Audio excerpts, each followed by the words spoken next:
Hey, welcome to another interview segment on Reunion Roadmap. This is Al McCarn, and this time around, we get to travel to sunny Florida, to the city of Jacksonville, and talk with Raymond Myers, the singing Tallit, producer of a new album, Under the Tallit. Hey, Ray, welcome back to the show. Hey, it's been a while, Al. I really appreciate you having me back on and allowing me to talk about this subject. It means a lot. Oh, yes. Well, let's see. It has been a while. I don't know, 6, 7 years. About six, yeah. And Ray, one of the things I remember when we met, I believe it was in Blue Ridge, Georgia, is you're the one who introduced me to the life and times of Jesus the Messiah. Oh yeah, great book, great book. Another good one is the difficult words of Jesus. If you want a shorter, also very highly interesting read. But yeah, the Life and Times is a lot like a book of stereo instructions. You better bring your academic pants if you're going to read that one because Oh, it's that's right. a lot of reading. Yeah, and as I recall, in fact, I looked at your YouTube channel just this afternoon and reminded me of you were reading that. And I was doing it. It wasn't particularly popular, unfortunately, but and I haven't posted anything new in almost 5 years. But every once in a while, I'll get a notice on YouTube, and someone will say, "Thank you for this. Thank you so much for doing this," because it's the kind of information that's just been lost. I mean, if you're not, if you don't spend a lot of time dealing with rabbis or with people who are very into the messianic uh, community, it's just stuff that is completely is not present in modern Christianity. It's just things you just don't know. Like for instance, when Christ says, you're like whitewashed tombs. We kind of feel that we understand the concept of somebody being clean on the outside but unclean on the inside. Like we can get a hold of that, but that was a traditional practice before the pilgrim festivals. They would send people out who would literally whitewash the tombs because people were buried beside the road. There were bone boxes, there were corpses that were put beside the road, and you needed to make sure you did not touch them, or you would be ceremonially unclean and unfit to go to the temple and make the sacrifices you need to make for your family. So to the person he said that to at the time, that just they knew exactly what he was talking about when he said whitewashed tombs. There was no question because they had all seen whitewashed tombs, which was a warning to not to don't touch them. So when he said that to those Pharisees, he was literally saying, "Don't even touch them," because Hmm. even though they appear clean on the outside, they're not. And if you indoctrinate yourself in what they're going to teach you, you will become a greater servant of hell than they are, in that Oh, sense. wow. Okay, so that's one I didn't know. And there are many things that I continually am amazed that get uncovered. And as I'm talking with my Orthodox friends and looking into the Jewish learning, but let's see, The Life and Times of Jesus the Messiah, that was 1880s, and it was Alfred Edersheim, Alfred Edersheim, born Jewish, yes, became an Anglican. priest, yeah, he became an Anglican priest, yep. Yeah, well, let's just set that aside right now. Mhm. But I would encourage everyone, if you hadn't looked up Alfred Edersheim, he's a fantastic resource. Oh, absolutely. Yeah. He look that book is a major inspiration behind the song that's on that album called Solomon's Porch. I actually Ah, wrote it and recorded. I all these songs I wrote and recorded probably 7 or somewhere between 6 and 8 years ago, and, it's just when I sang them myself, I play the guitar, and I even tried to do a little bit of production. I got a, digital, production studio software to use with the computer, and I did some stuff that was okay. It's just I'm not a professional. But once this more modern these AI tools have come out, I took the stuff that I made and it sounds professional and it's nice. It's really nice to hear. I mean, I'm overwhelmed by some of it sometimes because I'm needless to say the lyrical content same as it always was. The musical content, some of it is very similar to what I originally wrote. Some of it just is me saying to the computer, "Hey, you know, show me what you got. And it just, some of them blew me away. Some of them are not so great, but I mean, the ones you hear are the ones that literally blew me away. And I said, that's better than what I wrote. You know, I got to admit it. I'll just use this. This is better than what I could do. Oh yeah, and I listened to the album this afternoon, and I concur.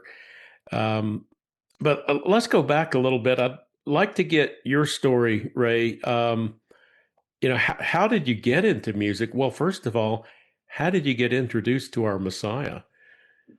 Well, my mother was actually the introduction to both. She, when she was young, sang in a trio um, for with a lady who actually hired me when I was a teenager to sing at a show she was producing. I've always loved to sing. My mother played the piano at church. You know, I love singing in the choir. I remember singing when I got my first solo part. It was singing in "We Three Kings." I can't remember which of the three kings I was getting to sing in, but I was one of the parts. And you know, I love to sing. I love to sing today. Any chance you give me, I will. In fact, sometimes I know when He's put me. There are times when He's had to just sit me down and be like, "Now you be quiet and let other people sing," because what He'll do typically is I'll like, for instance, we've started going to a local church here in the community, and they have a good praise band. They do. They have a good praise band. But every time I've even tried to sing along, I've had a throat cold that just won't go away. It just stays with me.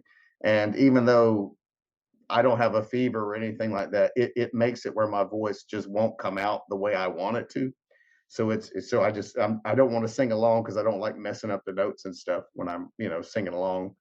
And I know it's just because God's literally like, just hold on. When I'm ready, you'll be heard. And then until that time, in fact, when going back to when I was first introduced, I mean, I remember going to a little church called First Street Christian in Rankin, Georgia, when I was just a little boy. I was probably 4 years old. And I remember seeing an image of Christ on the cross in that church. And when I mean it just struck me. I was just struck by it, and I was like, what, why is this here? Why am I, and why immediately does my heart feel attached to this person? Like, why do I feel like this has some kind of meaning, even when I didn't understand what the meaning was? And as I grew up, my mother took me to church till I was probably 13. And as a young man, I always try to be a good boy. I didn't do drugs. I didn't drink. But I was always, as I got older and went through high school, I became more philosophical in my reasons for things. I wouldn't use, just like, well, God says not to do these bad things. I wouldn't make that the reasons why. I would always try to find another more humane, I don't know, humanitarian, is that the word? Humanistic, a more humanistic explanation for why it was best not to do, certain things. And I went through college with that same kind of mindset. I got my degree in philosophy, actually, which, for what good that did me. I don't recommend it. I mean, it's fantastic for your brain. It's absolutely terrible for your bank account. I can't imagine figuring out how to make money with, but I have actually managed to do a little from what I did learn. But by the time I got out, I didn't know what to do with myself or where to go, and I ended up running my own computer repair store. And I saw that there was a church nearby that definitely needed a website, because I knew they were big into praise. Like they were very praise oriented. They were, I don't know what you call it. A lot of them were from like the Church of God type of groups that were very Holy Spirit, throw your hands up in the air type of folks. But the band was fantastic that the church had.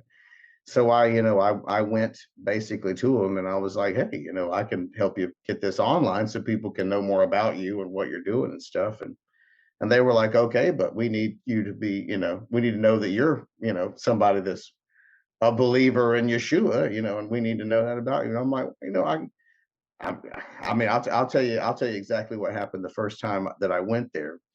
Now you understand, I hadn't been in the church since I was 13, and at that time I was 23. I walked up to the doors of that church, and I went to put my hand on the door, and I couldn't do it.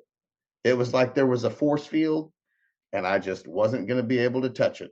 And I was like, well, I tried, and I turned around to leave, and the door opened, and a young lady that worked at a store next door to my shop stuck her head out and said, "Hey, did you want to come inside and talk to the pastor?" I'm like, "Yes, I do." And so because she could open, someone opened the door for me and invited me in. I was able to go in, and I went in, and it was like I said, it was very worship oriented. So the praise band was the praise minister, the worship leader was like talking to people and playing on her piano and stuff. And they basically just had a big stage set up with chairs for people to sit in, fold out chairs. And I went and I sat down in a chair, and I just said, well, I'll just wait. And a voice from behind me spoke and said, "This is a safe place." And I'm like, well, that's where I need to be. And I turned around, and there was nobody there. And I said, well, that might as well happen. Considering I couldn't touch the door, I mean, that might as well happen, right? And over the course of the next, couple years, that became the place where my, the woman who eventually be my wife, when my daughter was born, we started going to that church, and that introduced me to a very praise and worship heavy concept of approaching the throne of God. I mean, they were all about it like that. That they really were. It was a place that focused on music and art, visual art, music. There were people who would do dance. There were people who would draw with chalk and paint and do all that during the worship service. And just, it was a very different, but something I could get a hold of because, I've always loved music. So it was always a part of it. Now, eventually we did leave that place, and a couple of years later, I'm we God calls me to a Baptist church, and at that Baptist church, I told him basically like, I'm not going to let anybody here know that I can sing or do anything like that, because I was already kind of mad about what had happened at the previous place, particularly with the worship. And I was like, look, I'm going to be here because you sent me here. I am not going to engage with the worship aspect in this place unless you put me in it. So for the next few months, I sat in the pew. I attended regularly. I was a good boy. I didn't push. I didn't do anything. And then all of a sudden, one day, the woman that was the interim music minister, she was having real trouble with this song that they were trying to sing. And it was one I was familiar with from the other congregation. And my ex-wife, at the time, my wife, she said to me, "Why don't you pick up that microphone and sing?" And I'm like, well, because you suggested it. And I picked it up and I sang, and the music minister came running to me. I'm like, oh no, what kind of trouble have I got myself into? And she's like, I have been praying that you would come. You need to be the new music minister. I had no idea she was the interim. Like I didn't know the politics. I didn't know, I barely knew the woman. I'd only been there for a few months. I mean, she was absolutely wonderful, but she was an older woman. She's probably in her 70s. But like she just came running right over and just like, you need to be the music minister. And I'm like, I was floored. I mean, I was overwhelmed with emotion that, the patience had paid off in ways that I didn't realize it possibly could. And for the next couple of years, I was basically the music minister, and I was a youth pastor, and I was I was working my way to being the associate pastor there at that little Baptist church. And and in God's classic format, as He's always done to me, he he'll put me somewhere, and he'll ask me, he'll give me one or two choices.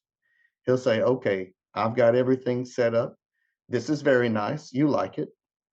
Do you want to do this nice thing and enjoy this life of being this type of person who's not going to go any deeper, or do you want to go deeper with me? And I'm like, every time I've chose to go deeper with him, right? So at that church, it was a wonderful congregation full of wonderful people. Did not keep the Sabbath. and I didn't even think about it. And the funny thing was the previous congregation I'd been at started as a Sunday church, halfway in the midst of it became a Sabbath keeping congregation. All that praise led them into becoming a Sabbath keeping congregation. And when they took a vote on it, everybody voted to keep the Sabbath. Nobody nobody wanted to do the Sunday anymore. They all wanted to keep the actual Sabbath. And he started knocking on my door about the Sabbath. And I talked to the pastor, and he'd give me the standard answers. Christ resurrected on a Sunday. Christ is the Lord of the Sabbath. And I heard him, but it wasn't sufficient. And like now, because I spent 12 years at a Messianic congregation, studying Hebrew roots, I have a completely different look at that. I mean, I keep the Sabbath to this day. And, I started keeping the Sabbath at that Baptist church, and I'm still doing it today. And you'll never catch me working on Saturday. You never catch me spending money on Friday night. I'll most likely be at my house, or with my family, or with or maybe in a group with somebody who's just talking about God, or maybe a home group or something. But you're not going to catch me out partying and having fun and spending money. It ain't going to happen. So after that time, we spent the time at the Messianic congregation, but unfortunately, the marriage did not work out, and I was certainly not the best man I could have been, and I've come to terms with that, and I can own it now. And had I been perfect, maybe it would have been different, but I can't say even that would have done it. But I lost the family that I had, and after that happened, basically, I went into a very deep depression. Like I said, 5 years ago, I stopped posting because that's when the divorce happened. And I just couldn't pick it up. I couldn't. Everything happened right after COVID was over, and it's just and I know it's killed many relationships, and I certainly did my part in helping to do that too. But I just uh, I just couldn't. I didn't want to be in a community. I just backed away from God, and I just told him, if you want me, you got to come get me, because I can't come to you now. And I just lived like a regular old person, doing what I wanted to do. I nothing too bad, but just I just walked away from the life that I'd had. And about 5 years later, um, I've still got the channel. I still got my songs. I still would sing my songs to people that I had written and stuff. But most of my friends, they were just average, regular, modern people. Some of them were like church. They'd been to churches. One friend that I had made, I had no idea she was a rabbi's niece. I didn't even know it, because we never talked about that kind of stuff. And I just when I found this, I think I was looking at YouTube or something, just doom scrolling through it, and I saw an advertisement for Suno, which was an AI program for just producing music. And I said, huh, well, I got songs that I wrote. I would really like to hear some of them just sound good. It's basically what I said to myself. And so I took the backlog, all the stuff that I had wrote, and I got a subscription to Sono, and I started putting them into Sono. And some of them were so good that they were moving me to tears. And I'm like, this I wrote this song. Why? It's like, even, I mean, don't get me wrong, God wrote them. I didn't write them. They most of them came pouring out like a fountain. I didn't sit around and reverse engineer them. Usually they just came rolling out, whether I liked it, knew what was going on or not. But I was just listening to them. I'm like, this stuff, it really sounds professional. If nothing else, I'm not trying to get famous or whatever, but I'm not doing it under my name. It actually required me, when I uploaded them, I had to say who wrote the songs, or they wouldn't let me put it up for copyright reasons. But I'm not even doing it under the Singing Tallit moniker. That was what I was trying to do. And I just said, let's just give it to the world, under a new name, and something that'll mean something to people. And I started talking to a friend that I still had from back in the days when I was at that Messianic congregation, and I was like, "Hey, man, listen to some of these songs." Some of them he had heard me sing, and just worshiping at the congregation. And he said to me, "Yeah, it's really good, man. It's some really good stuff." And I'm like, "That, thank you for saying that." And my fiance, who really doesn't like church music much, she said, "I really like your music." And I'm like, "I know you're being sweet, you love me." She's like, "No, I'm really not. I'm not nice to people like that. I'm really telling you, this is really good. You should let people hear it." And I'm like, "Okay, I'm listening." And little did I know, my friend, who is quite the righteous man, was praying for me. Little did I know. So, here I've been, doing whatever, been outside of, I hadn't had a community. I hadn't had a congregation. I hadn't had nothing I've been part of in 5 years. And, all of a sudden, out of nowhere, I just get hit with this moment of realization where God's like, and I can't get too specific about it, but, I can privately. But basically, the moment of realization was, if I'm going to let you represent me with this, which is good, you got to be squeaky clean, son. Squeaky clean. You got to get back. You got to walk upright before me and before everyone else, because they are going to come and find you, and you must represent me appropriately.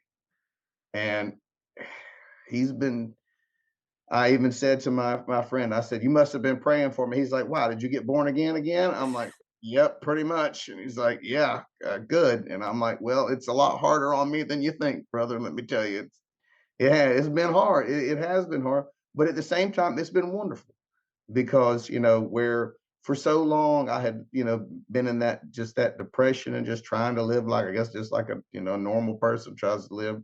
I had, even though God was still taking care of me, I mean, he was still providing for me. It's just I wasn't utilizing any of the resources that were right there at my fingertips. Anytime I wanted to, I could have reached out to all kind of people that would have been willing to embrace me. There's tons of congregations who need, just they there's just a need. There's a need for people to minister. There's a need for all this stuff, and there's so much reward that's there waiting. But I wouldn't pursue it. And now that this has happened, this music basically is, it's been the cracking. It's been the stone that's breaking, that it's breaking away what's inside my heart. And I've, through the stuff that I've been through, I've been writing new songs. I have wrote new songs too. They're not a part of that album. Everything that's on that album, I released the stuff from, 6, 7, 8 years ago. But I've been writing new stuff about what's been happening. And, some of it's very, very personal. And some of it's, just geared towards the same kind of vibe of just, remember who God is. He is a loving father, absolutely. He is also a man of war. He is also the kind of person you don't want to cross. He's the kind of person that, he doesn't tolerate disrespect. And he has high expectations for his children and how they present themselves in the world. And he doesn't discipline someone that he doesn't care about. And for the first time in 5 years, he disciplined me. And it was so gentle, and it was so kind. And even though I was terrified for a night, the only thing he said to me was, "It's the Sabbath. Rest. We'll talk about it tomorrow. Just go to sleep. We'll talk about it tomorrow." And he did. And from the moment, that everything that I've been through in the past month and a half, at the end of the day, it's just been him working his glory in my life to get me in a position so I can actually be the emissary that this music should be connected to. And and that's what he's put into my heart, is like, there can be no pride. I mean, there's like, I cannot take pride in any of this. Like I said, I've got to be able to just say, it's all him. He did it all. He gave me these tools. People can say, "Oh, AI is the worst thing that ever happened." Man, oh, look at art and Will Smith eating spaghetti and all that stuff that you can see, which now, by the way, looks completely flawless, and you wouldn't know it wasn't the real guy doing it. But this music, we're at an age now in the world where any person who has a heart to praise Jehovah Elohim can make professional quality stuff for people to hear. Because I mean, hey, everybody can't sing, everybody can't play an instrument, but that don't mean they've got. I have one of my best friends. The man is tone deaf, but he loves to write songs. It's just terrible. It just sounds terrible when he sings it. But you put him into this, and suddenly you get professional sounding voices, professional sounding production, professional sounding mixing. It's so easy to listen to, and you can just basically say to it, give it an idea of what you're looking for, and it will do its best to fulfill what you're shooting for. And you can let it go right off the deep end with whatever it wants to do, or you can be real specific about how you want this and how you want that. I have a friend that I wrote a we wrote a song about Sukkot. Her name's Mary. So several years ago, gosh, it's probably been 10 or 12 years ago, Mary had written this song. Now, you know, she's an okay singer, but she doesn't know how to play an instrument.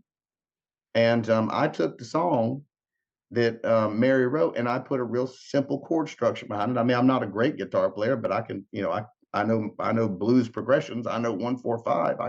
I can do that, and I put a real simple, very hillbilly mountain esque sounding, you know, chord structure behind this song, and we made a pretty fun little song. Well, I took that song that we wrote and I put it into Sono. And because it'll allow you to, like, you can record your own, you can take your own recordings and upload it, and it will create essentially like a high production level facsimile of it. But it doesn't precisely use your voice, but it will, like, if you tell it to, it'll listen to you and then write out what it thinks your voice sounds like, and you can make what's called a persona, which is something along the lines of what your voice is. And so I said to it, basically, I uploaded Mary singing, I uploaded me playing that guitar, chord structure, and in 10 seconds that thing popped out something that sounded like the Dixie Chicks were singing it. I mean, literally all I did was play 3 chords, and that was it. And I put some just some gave it a melody. I mean, she already had her idea about what the melody should be. I just added to it a bit, and it sounds great. But yeah, we're at that time now. We're in that period now in the age of the earth where if you there is no longer any reason why any person cannot sing God a new song. I mean, you can. I mean, it's just, if you've ever written a poem, if you've ever had an idea, if you've ever just if some weird phrase, some hook just appeared to you and just stuck in your ear and you couldn't figure out what to do with it. This thing knows how to work with it. But it's just, it sounds like the Dixie Chicks are singing it. It's amazing. It took 10 seconds. I mean, the quality of what I uploaded was terrible. I just broke out my guitar and played the chords the way I remember them and kind of just sang the song like I remember it from 12 years ago, and it turned it into something professional, just like that. I mean, like, don't get me wrong, if you let it if you let it write your lyrics, they're going to be terrible. If you let it, do everything for you, it's not going to be great, and people are going to know you didn't put any effort into it. But I just found out recently the most paid for artist right now is an AI persona. I think his name's Solomon something. What is his name? Solomon Ray. You think I'll be able to remember that? Solomon Ray, AI generated artist. The guy who created the persona is actually a rapper who's a Christian rapper. And he just basically made this persona with AI video generation. He made the songs with Chat GPT. He basically gave Chat GPT the idea of what he wanted, and then he shaped the lyrics. Basically they worked together on creating a lyrical structure. And once he had it, he put it into Sono. It generated the music.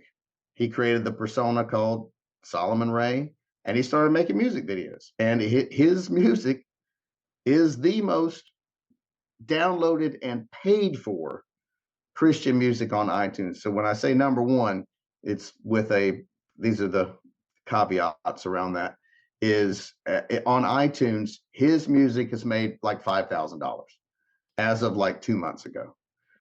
At 99 cents a pop, that means 5,000 downloads that people are willing to pay for. And these days, people don't pay for music anymore.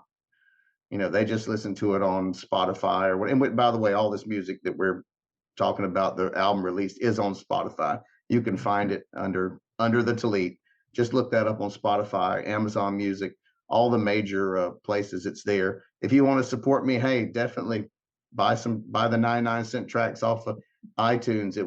It'd be wonderful. I wouldn't mind at all. I promise that money will just go to doing something else that God wants done. It's just, that's all there is to it, because trust me, I didn't do it for the money. Like, this is, you can use this music however you want to. Please just give God the glory when you do, and just consider some of the stuff. Like, I'm very lyrics heavy when I write stuff, and I want the lyrics to mean something. They mean something to me. Believe me. Like I said, like in that song I wrote called Solomon's Porch, I took and I looked in the Gospel of John, because there had been some questions at the congregation I was at about, did Yeshua keep Hanukkah? Well, I'm like, I don't know. Like, what does it say in the Bible? Well, in the Gospel of John, he is at the temple at the Festival of Lights. That's Hanukkah, right? The festival of dedication is what they called it, right? That's the way it's described in King James. So he's there, and I'm like, well, sounds like he's keeping it. I'm like, well, what happened when he was there? They tried to kill him, and I'm like, well, now that puts some questions into my heart about this.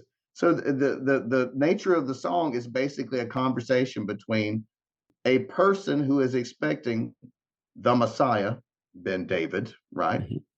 And encountering Messiah, Ben Joseph, Mm-hmm. and basically how the two ideologies don't work together, because the Jewish man looking for well, let's say the man, I'm gonna say, well, the Romans would call him Palestinian, but the man in Judea who's looking for a Messiah to come and bring peace to the world is looking for Bar Kokhba.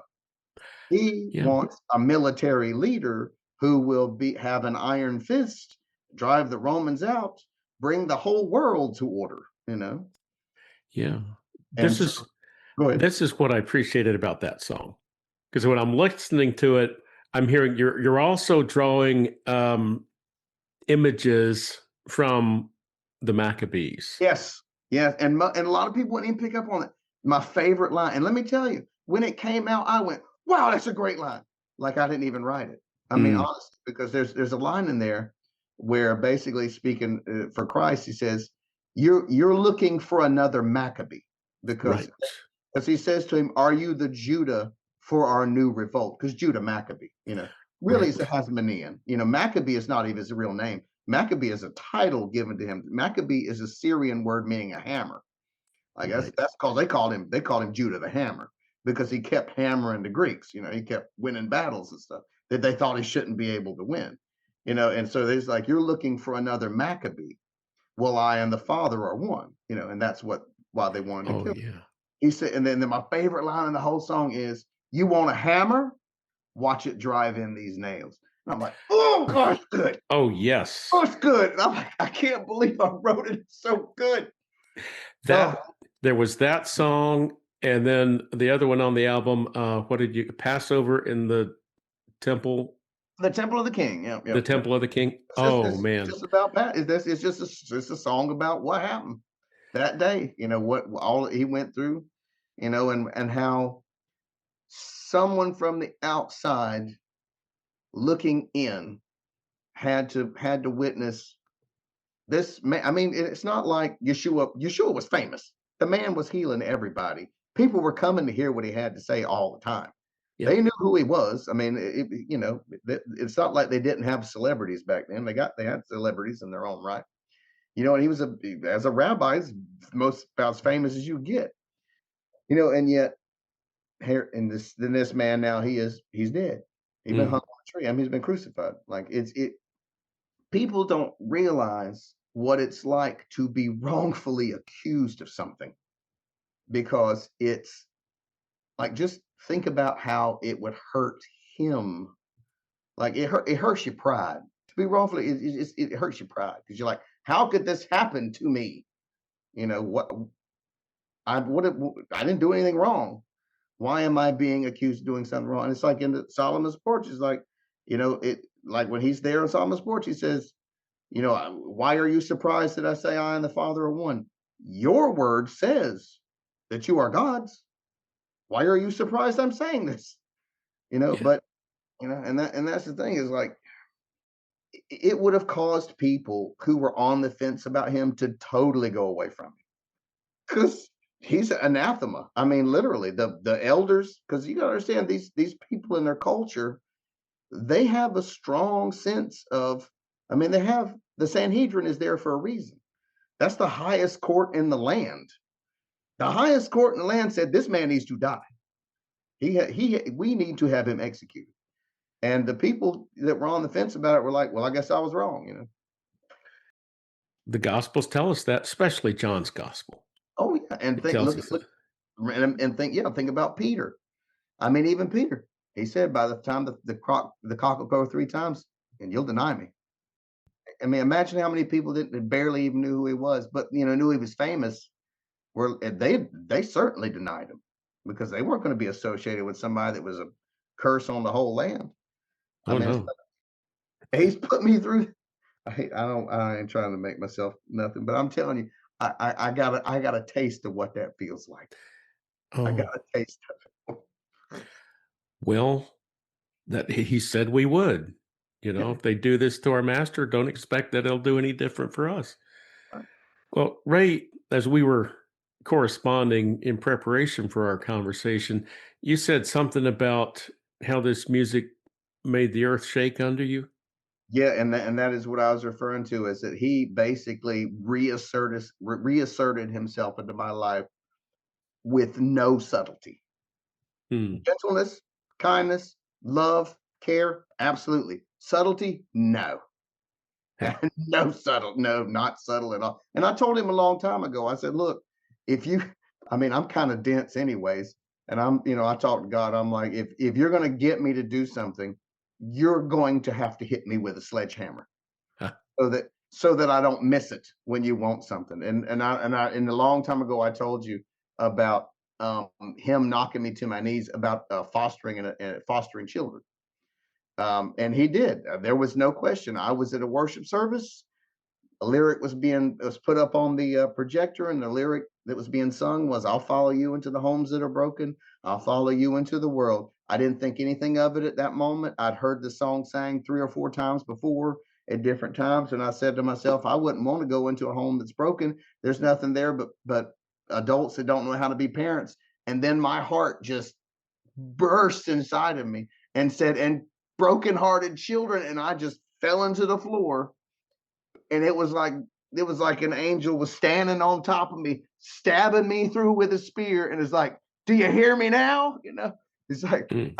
there was no ignoring it. It was so powerful, and it was visceral. Like, I was in literal pain.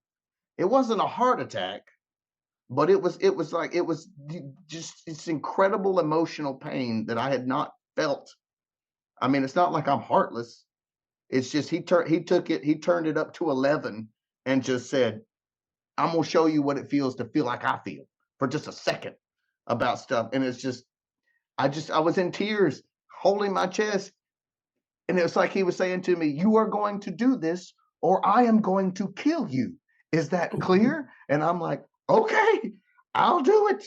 I'll do it." And my ex-wife, she looks down at me, and she just kind of has this weird look on her face, and she's looking at me. She's like, "I think we're supposed to keep children." And I'm like, "I know, I know, I know." But again, I'm dense, and he's at that point with me where he's not being subtle. He's just. I'll give you, for instance, this week. So I'm at this church service, and this pastor's they're reading we're reading Matthew, we're studying Matthew, and he's just like, he's reading through, and he goes, "Oh, and by the way," he was talking about the lust of the eyes, the lust of the flesh, pride of life, because he's talking about the temptation of Christ, right? Christ being tempted, and he's like, "Oh, and by the way, your ex-wife's not your enemy." And I'm like, okay, God, settle down. He's like, now I understand some of y'all didn't know there was a such thing as a devil until you had an ex-wife, Oh but my. she is not your enemy. Your enemy is the lust of the eyes, lust of the flesh, pride of life. And I'm like, okay, okay. So later that week, I'm talking to this friend who the rabbi's niece, right? I'm in a group chat. Me and my fiance are talking to her in a group chat, and my fiance is like, "Oh, happy birthday!" And she's like, "Oh, it was yesterday." And I was like, "Yesterday?" And I looked at the thing. Yesterday was that the yesterday was my ex-wife's birthday. And I'm like, "Okay, all right, all right. Well, that's a coincidence." I'm sitting with a life insurance agent, right? She's selling me life insurance as I'm sitting with her, and I have to sign the paperwork. At the bottom of the paperwork is is her name. I didn't realize she had four names, but it's like Tamara. I'm not going to say her actual name, but it's like Tamara Williamson, my ex-wife's name, and I'm like, how's my ex-wife's name on this paper? How did she get herself made? Like, I'm literally thinking, how did she get herself made a beneficiary on this policy? And she's like, no, no, that's my name. And I'm like, that's your name? And she's like, yeah. And I'm like, of course it is. Of course it is. So, why not? And that literally, my friend got her birthday within 1 minute of me finding that out. This woman literally has her name. The week that the first thing the pastor says is your ex-wife's not your enemy. First thing, first thing he says. And I'm like, and you gotta understand, he's asking a lot for me to feel that way. He's asking a lot, but at the same time, it's absolutely the truth. It is. It's absolutely the truth. And he's not, like I said, he's not been subtle. It's just one thing after another. I mean, I didn't expect that I would get to be on your podcast. I just messaged, I just messaged the other pastor who I know, Yeah. because he's a musician, and I'm like, hey, Yeah. what do you think of this music? And he's like, it's good. You're going to be on this podcast. And I'm like, Oh, I, I it's didn't fine. ask. We can mention him. In fact, it's David Jones. We can Yep. thank him for putting us together, Ray. And Oh yeah. Yeah. Dave likes to play guitar now. He's good. He likes guitar playing. yes, he does. Yes. Well, hey, let's talk AI for a minute. Mm-hmm. As you were explaining your journey, Mm-hmm. I'm thinking this. I saw years and years and years ago. This was like decades ago. Um, some kind of documentary, and they're talking to a musicologist, I think. I don't know.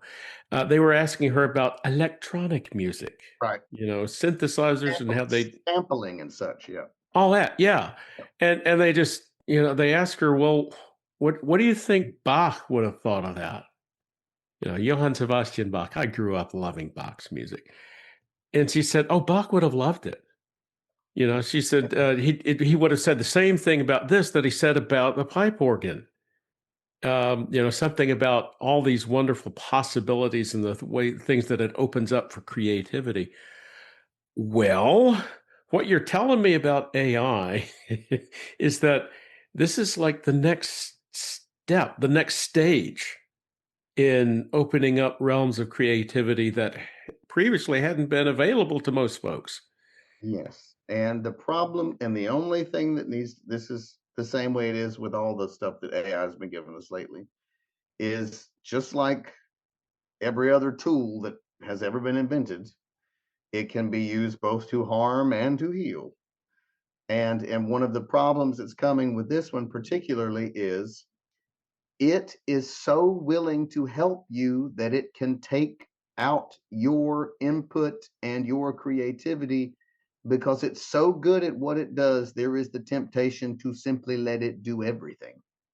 And if you do, I mean, there's an interest, since we're talking about that, since we mentioned Solomon Ray before. Okay, there's a Solomon Ray song that literally says, if the stones themselves can cry out and praise me, why can't I?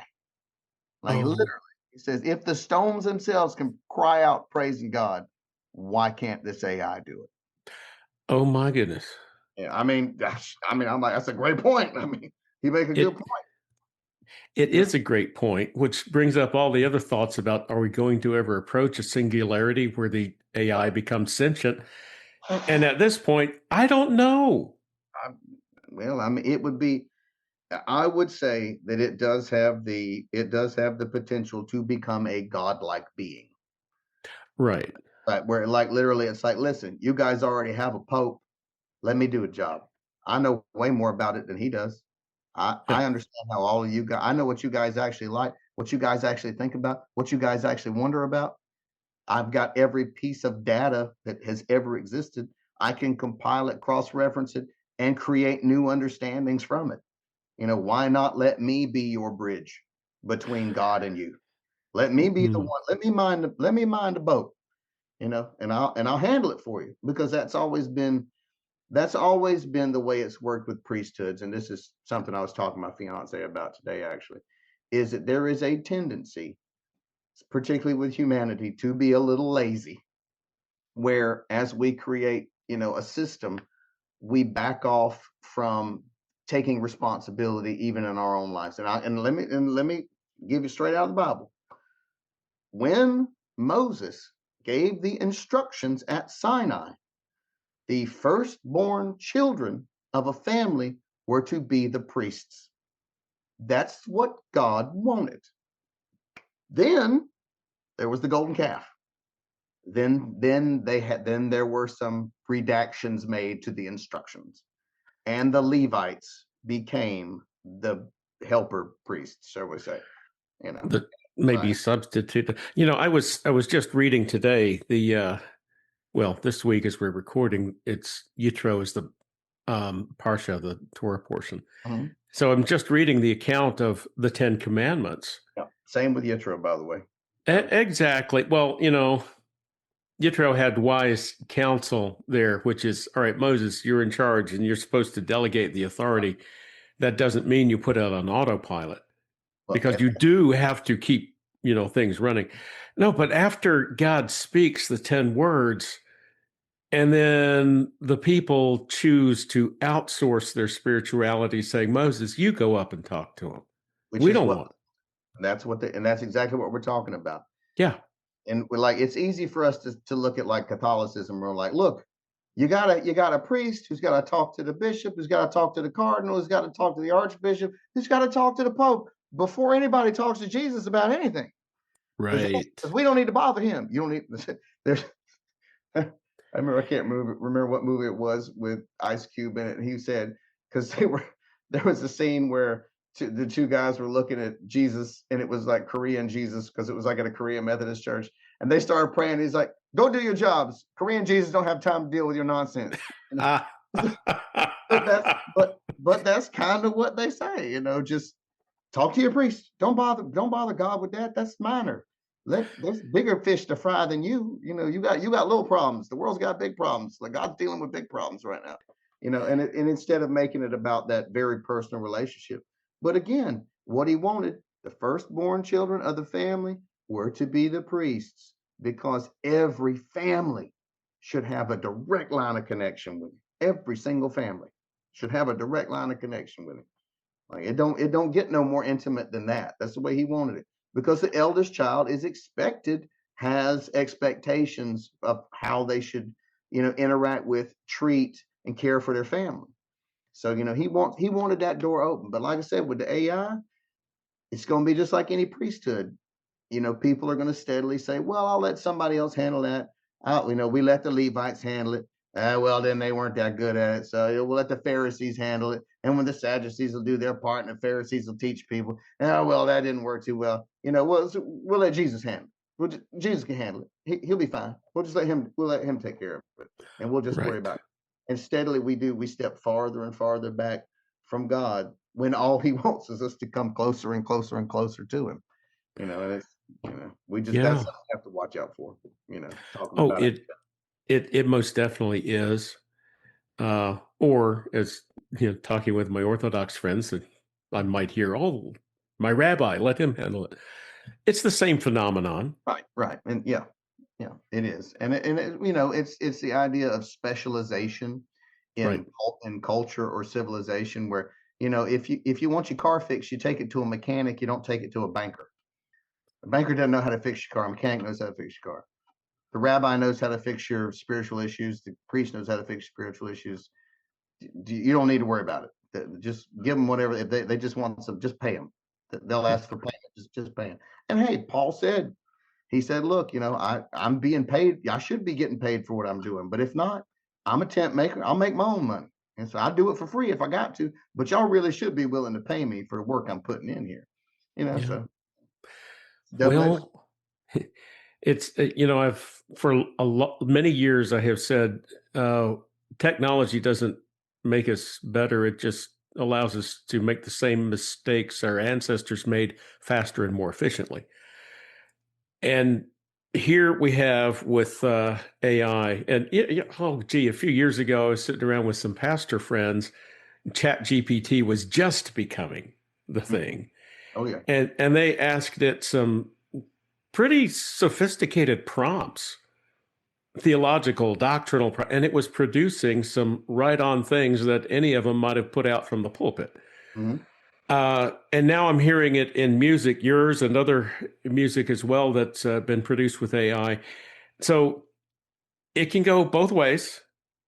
I'm thinking 500 years ago, we had the Great Reformation, and what was the deal? Well, let's see, Luther and Calvin and the others would say, no, we don't want to go through the priest and the Pope. People need to read the Word of God in their own language so they can understand and approach Him directly.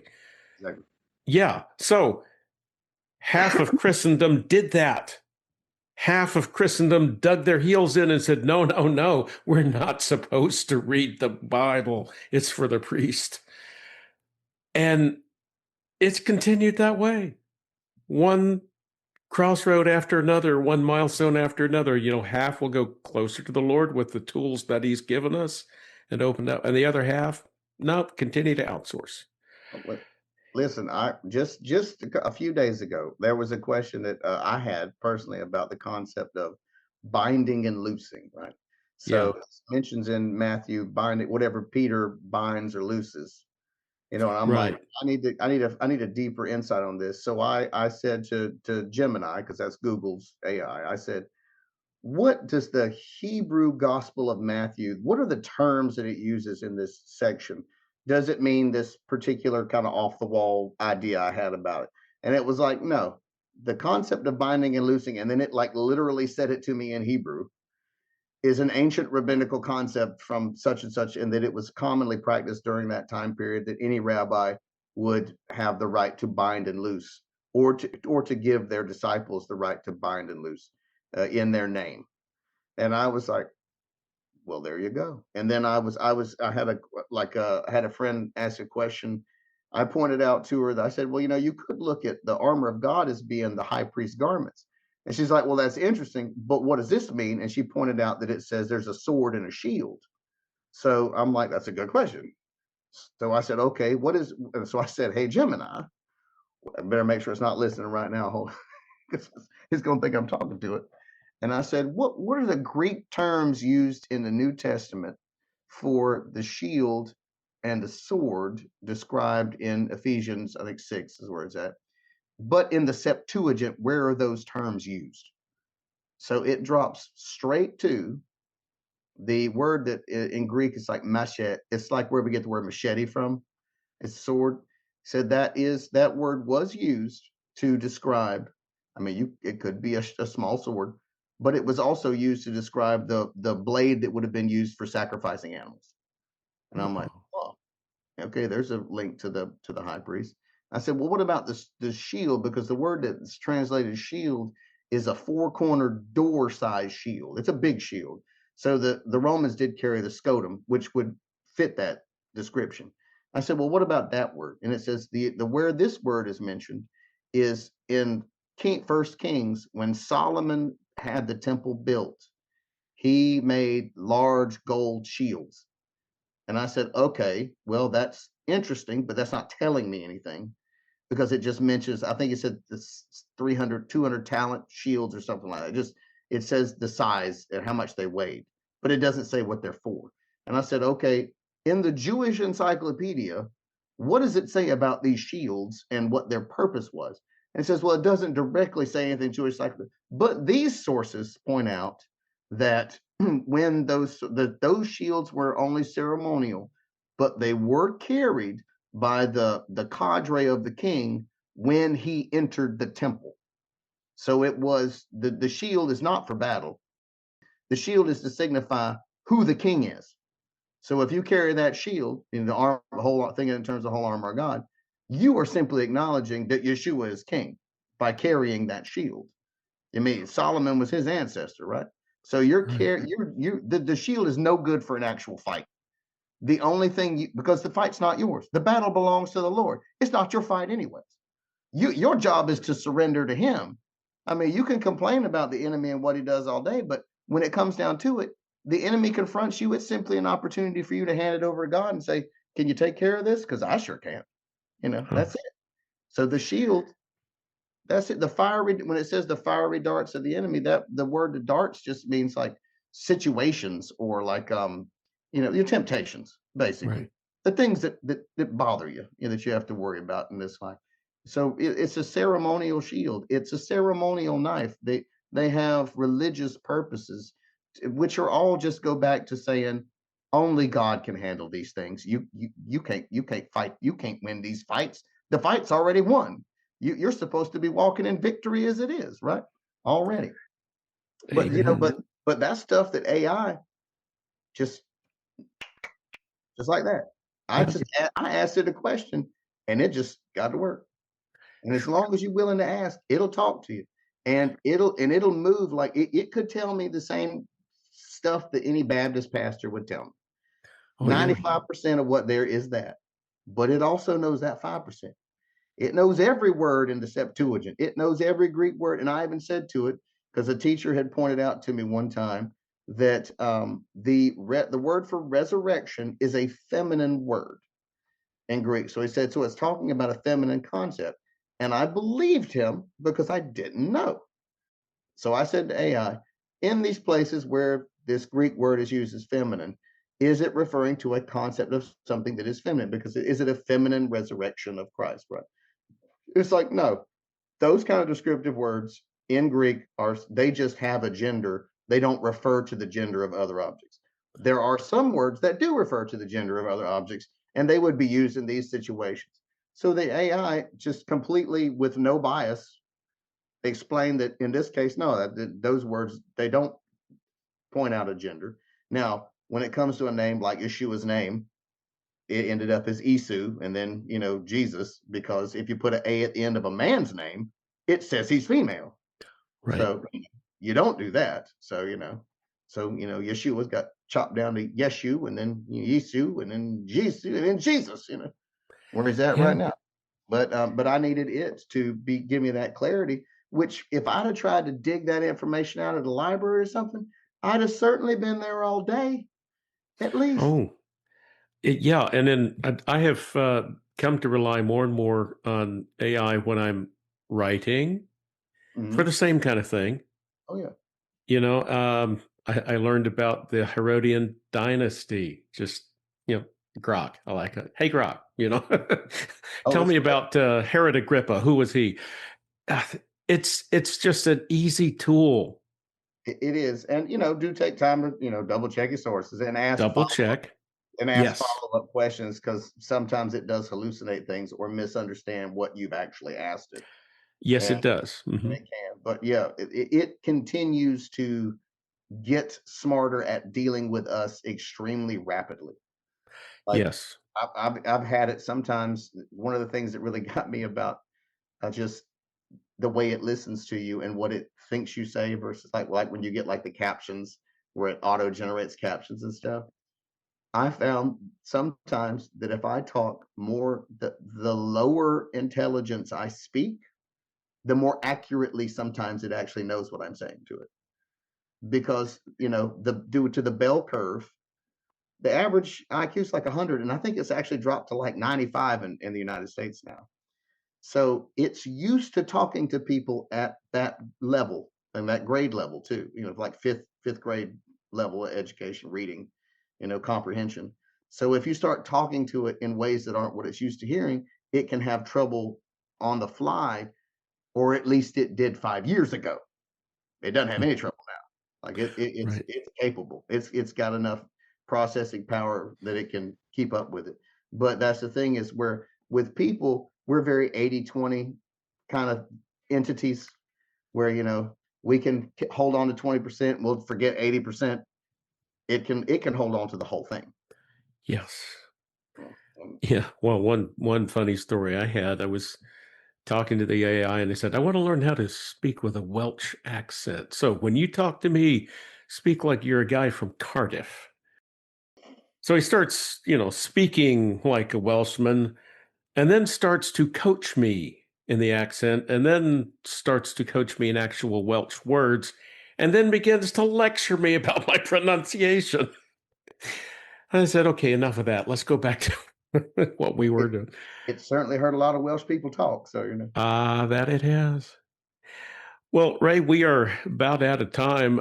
It has been a fascinating journey through your story, through the creativity that has produced this wonderful music and this new album under the Tallit, and now the innovations in front of us, where technology has brought us.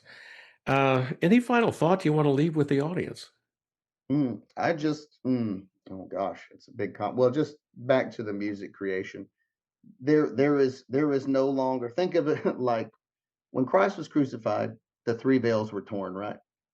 So when the three veils were torn, what like we would think that it was this huge significant event, but the only thing behind those three veils was a rock. There was nothing else there. There was no Ark of the Covenant, no staff that budded, no brazen serpent. None of that was there. Everything was gone. There was nothing but an empty room, and it was revealed to be what it was. I understand that, I was in band in school. I've been playing the guitar since I was 16. I've loved music since I was a little kid.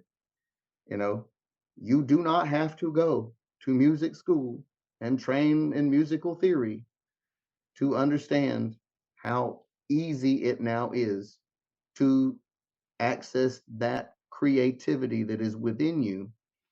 And whether it's for purposes of worshiping God, or just putting a beat behind some poem. I mean, it'll write you rap beats, it'll write you symphonic orchestra music, whatever you want, it can do it.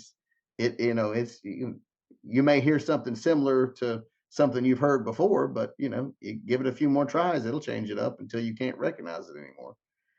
Just don't let anything stop you from exercising that creativity. Now, do I think you're going to get rich? Probably not, but you probably weren't, even if you were a fantastic musician. I've known plenty of amazing people who sing so good it brings tears to my eyes, and I know I will never be like them. Musicians who can. I met a man with one hand who could play the guitar 100 times better than me, and he had one hand.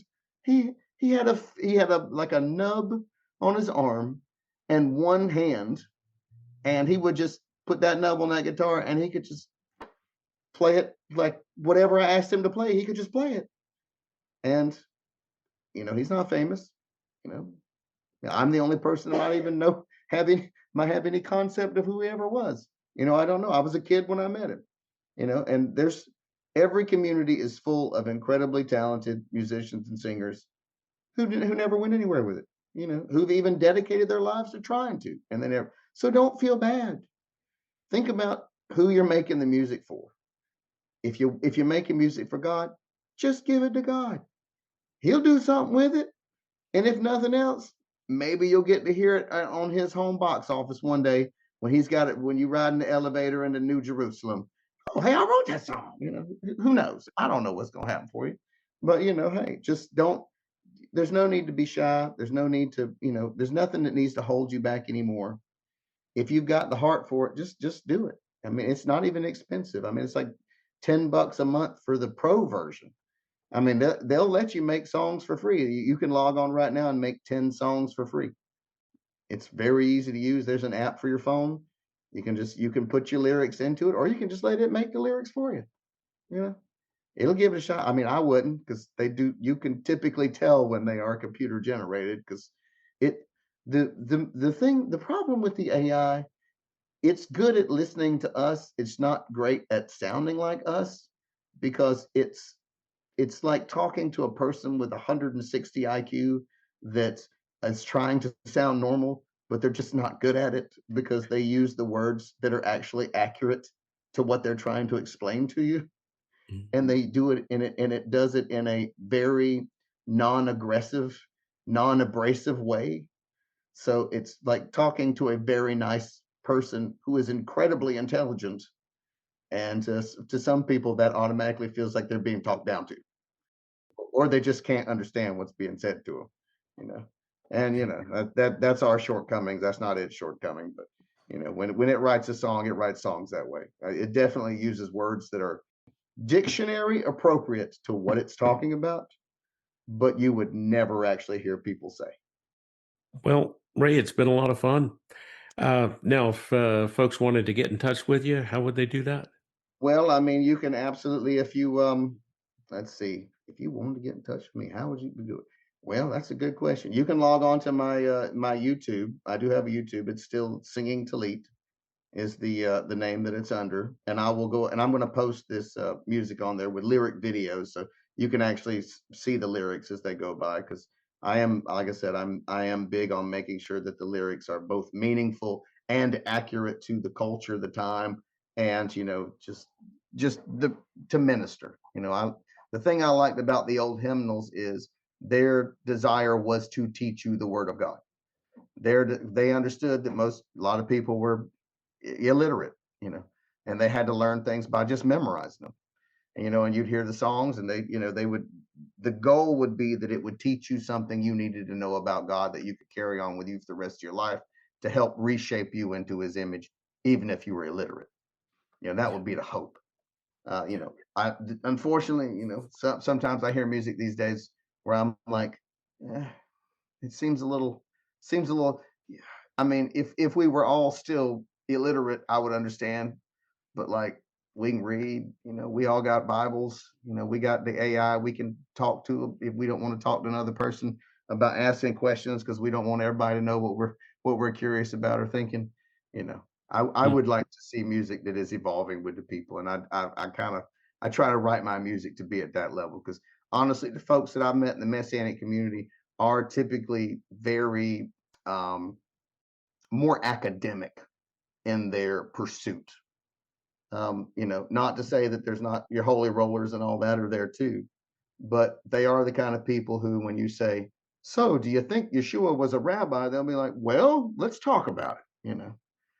And that's something that I've always enjoyed about the community in general, is that they're always the kind of people who are looking to get even a little bit closer to God, a little bit closer to their understanding of Yeshua, his culture, his people, even the Jews today. You should be interested. There's stuff that's going on in Israel. You should be interested. I mean, God didn't quit. He hasn't stopped being the husband to Israel. I mean, she ain't the most loyal wife in the world, but he's a real loyal husband. So, Amen. at the end of the day, this he's still doing just as much as I mean, look, Job wasn't an Israelite. Mm. That's a big book. Book of Yep. Job. A big book. And it's a lot about being a man just trying to relate to God. You know? That's a good thought. That'll preach. It's easy to just keep just looking there. You'll see. Look, Elijah wasn't an Israelite. Ah, I a mean, Tishbite. he's a Tishbite, exactly. He's an outsider, and he's coming in talking for your God, because let's face it, you ain't listening to him anyway. So Oh my, we could go on for, Mhm. a while talking this, but Yeah. sadly we are out of time. Oh So yeah, no Ray problem. Ray Myers, the Singing Tallit, thank you so much. Oh yeah, And my pleasure. look up his music on Spotify, on iTunes, on Apple Music. Under the Tallit is the Under the name of the album, and there's more to come, I'm sure. Absolutely, and when it will be under that name, under the Tallit, that'll be the band's name. because essentially it's like 14 different AI personas and just continuing to be more and more. It's music for every type. There's a straight up gospel song on there, sounds like the Winans are singing it. You know, there's looks I got a song on there sounds like that guy that sang Tennessee Whiskey. I can't remember his name, but you know, it sounds Chris Stapleton. Yeah. Song sounds similar to Chris Stapleton. I got them sounds like heavy metal artists. I got ones that sound like you know uh, goth rock artists. Just they got some sound like some young emo guys are singing it. You know, some sound like some old country redneck like me. Well, you know, I guess I qualify. I'm from Georgia, born in Savannah, so I claim it. But it's something for everybody Yeah. because we're all under his tallit. That's the point. We all Amen. go under his wings to get safety and comfort. That's where we're looking. We're all up under that. That was the idea behind it. So, anyways, thanks, Al. I really appreciate it. Thank you, Ray.